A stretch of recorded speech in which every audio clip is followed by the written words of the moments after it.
वफाकी हुकूमत फौरी तौर पर अपना मुतनाज़ा नए कैनाल्स का मंसूबा रोके, वरना पीपल्स पार्टी आपके साथ नहीं चल सकती। हम आपकी वजारतों को लात मारते हैं। Chairman peoples party Bilawal Bhutto Zardari का हैदराबाद में जलसे से खिताब। कहा, वज़ीर आज़म आज भी हमारी बात मानने को तैयार नहीं और हम भी पीछे हटने को तैयार नहीं। इनकी ताकत हमारी वजह से है। पानी की तकसीम का मसला वफाक को खतरे में डाल सकता है। कैनाल्स मंसूबा किसी सूरत मंजूर नहीं। वज़ीर आज़म शहबाज शरीफ ने कहा है कि पाकिस्तान के दुश्मन माशी कामयाबियों से खाइफ हैं। दहशतगर्दी को जड़ से उखाड़ने के लिए जिहाद जारी रहेगा। दहशतगर्दी और इंतहा पसंदी के मुकम्मल खात्मे के लिए वफाक तमाम सूबों के इस्तेदाद बढ़ाने के लिए भरपूर ताउन करेगा।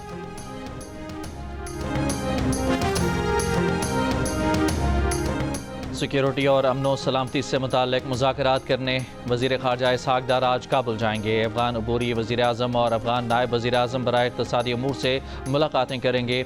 अफ़गान हम मनसब अमीर खान मुत्तक़ी से वफूद की सतह पर मुज़ाकरात होंगे, जिसमें सिक्योरिटी, तिजारत, राब्तों और अवामी ताल्लुकात समेत तमाम अमूर पर बातचीत होगी।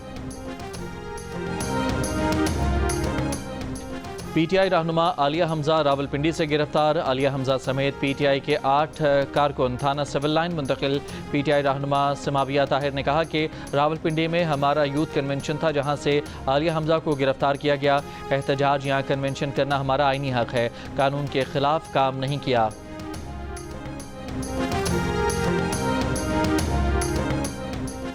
कराची सुपर हाईवे न्यू सब्जी मंडी के करीब फायरिंग, एक मुलजिम हलाक, एक जख्मी हालत में गिरफ्तार। पुलिस का कहना है कि डाकुओं का आपस में झगड़ा हुआ था, जिसके दौरान फायरिंग हुई थी। साइड सुपर हाईवे से पुलिस वर्दी में वारदातें करने वाला मुलजिम गिरफ्तार।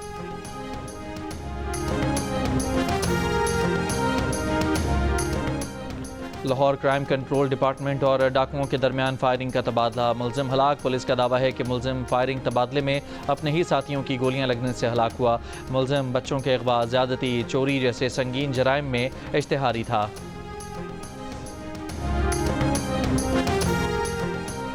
सरबराह Muslims for Trump Sajid Tarar ने कहा है कि अमेरिका पाकिस्तान को आज भी अपना इत्तेहादी समझता है। पीटीआई लाखों डॉलर्स खर्च करके भी ट्रंप की तवज्जो हासिल करने में नाकाम रही। प्रोग्राम जिरगा में गुफ्तगू करते हुए कहा कि पाकिस्तान आज भी अपने स्ट्रेटेजिक पोजीशन की वजह से अमेरिका के लिए अहमियत रखता है। प्रोग्राम जिरगा आज शब 10:05 पर नशर किया जाएगा। दिफाई इदारे कई बार शिकायत कर चुके हैं कि रिफाइनरीज से JP8 ईंधन की मतलूबा मकदार नहीं मिल रही। तर्जमान ओगरा ने कहा कि पहले भी रिफाइनरियों को हिदायत दी गई थी कि वो दिफाई ज़रूरतों को तरजीह दें। ये मसला अभी तक हल नहीं हो सका। तमाम रिफाइनरियाँ कौमी मफाद को तरजीह दें और अपनी पॉलिसियों को उसी के मुताबिक बनाएं। वज़ीर आला पंजाब मरियम नवाज़ का खुसूसी अफराद के लिए जदीद बायोनिक्स टेक्नोलॉजी का तोहफ़ा। बायोनिक्स टेक्नोलॉजी के हामिल मसनूई बाजू वाले बच्चे ने तालियां बजाईं। खुसूसी अफराद में मसनूई आज़ा, आलात, व्हील चेयर्स तकसीम करने की तकरीब में मरियम नवाज़ ने खुदकार wheelchair, pads wheelchair, tri wheel scooty और दीगर आलात तकसीम किए। वज़ीर आला पंजाब की मौजूदगी में करंट लगने से बाजू से महरूम होने वाले बच्चे को मसनूई हाथ लगाए गए। बायोनिक्स टेक्नोलॉजी दिमाग के सिग्नल्स के मुताबिक मसनूई आज़ा को हरकत देने की सलाहियत पैदा करती है।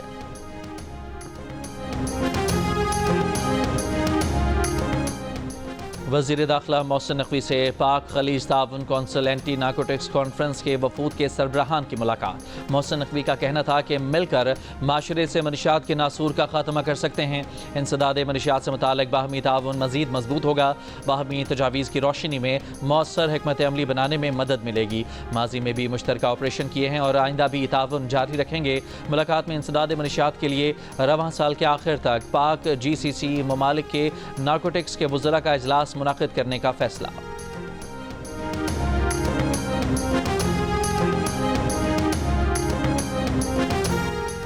सिक्योरिटी फोर्सेज और कानून नाफिज करने वाले इदारों का स्वात में मुश्तरका ऑपरेशन, 4 खवारिज हलाक, असलहा और गोला बारूद बरामद। ISPR के मुताबिक हलाक खवारिज दहशतगर्दी की मुतादिद वारदातों में मुलव्वस थे।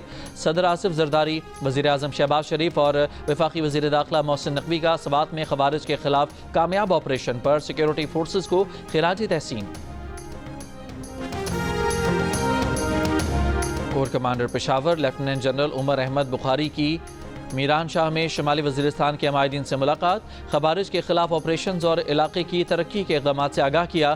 اس موقع پر قبائلی عمائدین نے فتنہ الخوارج کے دہشت گردوں کے خلاف کارروائی اور سیکیورٹی فورسز کی مکمل حمایت کا اعلان کیا۔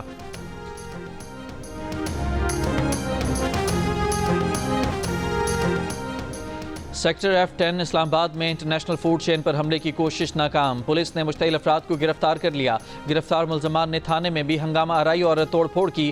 ملزمان کے دیگر ساتھیوں کی تھانے میں گھس کر ملزمان کو چھڑانے کی کوشش، پولیس نے ان افراد کو بھی گرفتار کر لیا۔ انسداد دہشت گردی ایکٹ سمیت دیگر دفعات کے تحت مقدمات درج۔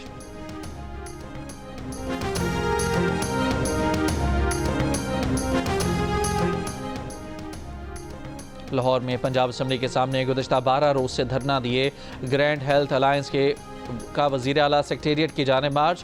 پولیس کا مظاہرین کو روکنے کے لیے واٹر کینن کا استعمال، مظاہرین اور پولیس میں ہاتھا پائی بھی ہوتی رہی۔ ایک خاتون پولیس اہلکار زخمی جبکہ 2 مظاہرین بے ہوش ہو گئے۔ کچھ دیر بعد مظاہرین نے واپس چیرنگ کراس پہنچ کر دھرنا دے دیا۔ مطالبات پورے ہونے تک دھرنا جاری رکھنے کا اعلان۔ مظاہرین کا مطالبہ ہے کہ اسپتالوں اور دیہی مراکز صحت کو آؤٹ سورس نہ کیا جائے۔ امیر جماعت اسلامی حافظ نعیم الرحمان نے کہا ہے کہ اسرائیل کے سر پر امریکہ کا ہاتھ ہے، وہ فلسطینیوں کے قتل میں برابر کا شریک ہے۔ فلسطین کے عوام عالمی طاقتوں کا مقابلہ کر رہے ہیں۔ ملتان کے کچہری چوک پر غزہ مارچ سے خطاب کرتے ہوئے کہا کہ 20 تاریخ کو پاکستان کی تاریخ کا سب سے بڑا مارچ ہوگا۔ حکمرانوں اپوزیشن کو کہنا چاہتا ہوں کہ امریکہ کسی کا نہیں، امریکہ سب کو استعمال کر کے پھینک دیتا ہے۔ دریائے سندھ سے نہریں نکالنے کے خلاف چمبڑ ٹنڈوالا یار میں مارچ۔ ایاز لطیف پلیجو نے خطاب کرتے ہوئے کہا کہ کارپوریٹ فارمنگ کے لیے کینال نکالنے سے سندھ کا پانی بند ہو جائے گا۔ 3 صوبے ریگستان بنا کر ایک صوبہ سرسبز کرنا کہاں کا انصاف ہے؟ دریائے سندھ سے چولستان کینال نکالنا سندھ کو تباہ کرنے کی سازش ہے۔ کینالز بننے سے بھوک پھیلے گی، زمینیں صحرا بن جائیں گی۔ سندھ میں اس وقت پانی کی 75% کمی ہے۔ سندھ میں گورنر انیشیٹو اور امریکی بیسڈ کمپنی کے درمیان مفاہمتی یادداشت پر دستخط۔ گورنر انیشیٹو کے تحت جاری IT کورسز کے طلبہ کو بیرون ملک نوکریاں ملیں گی۔ طلبہ کے ابتدائی تعلیمی اخراجات بھی کمپنی اٹھائے گی۔ گورنر سندھ کامران خان ٹسوری نے نصاب میں بڑی تبدیلی کو ضروری قرار دے دیا، کہا نصاب میں دور جدید کا نصاب شامل ہونا چاہیے۔ وفاقی وزیر تعلیم خالد مقبول صدیقی نے کہا کہ گورنر ہاؤس سندھ پاکستان میں تبدیلی کی علامت بن چکا ہے۔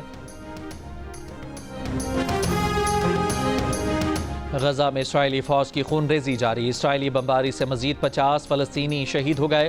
خان یونس میں گھر پر بمباری سے ایک ہی گھر کے 10 افراد شہید، زیتون محلے میں 7 فلسطینی شہید۔ اسرائیلی فوج کا جنوبی لبنان کے علاقے غازیہ میں ڈرون حملہ، 1 شخص جاں بحق۔ اسرائیلی فوج کا حملے میں حزب اللہ کمانڈر کو شہید کرنے کا دعویٰ۔ دوسری جانب امریکہ کا یمن پر بڑا فضائی حملہ، 74 افراد شہید، 171 زخمی ہو گئے۔